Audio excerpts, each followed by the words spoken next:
Shelley Duvall was once Hollywood's darling, best known for her iconic portrayal of Wendy Torrance in The Shining. Here's Johnny! However, by the end of her life, she was almost unrecognizable. It's actually so much fun to act in a movie. It really is. Apart from a brief return to film in 2023, the former star had lived a simple, off-the-grid life in Texas for over 20 years. She often slept in her white SUV, which was reportedly crammed with used takeout containers. I don't know why, I'm just so tired. She once shared that family and personal heartache prompted her decision to leave Hollywood in 2002. But I wouldn't want to go through it again.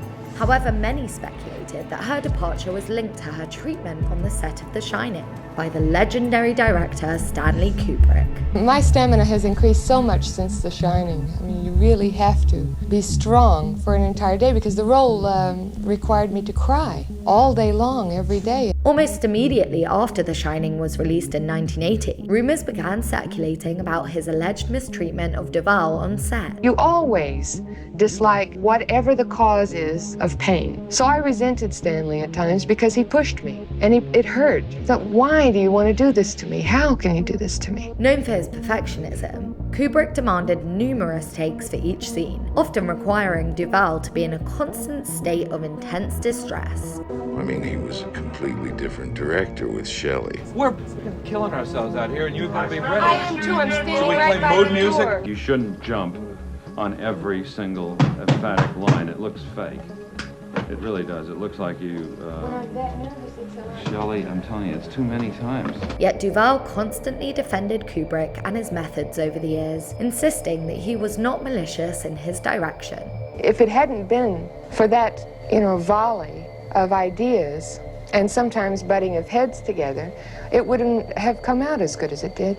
This doesn't mean that her experience wasn't grueling. The stress of the role was so great. From May until October, I was really in and out of ill health. For me, it was just tumultuous. I had to cry and hyperventilate and carry a little boy and run for most of the time we shot, and that was about a year, a little over a year. The role required her to cry for up to 12 hours a day, 5 or 6 days a week, over 9 months of filming.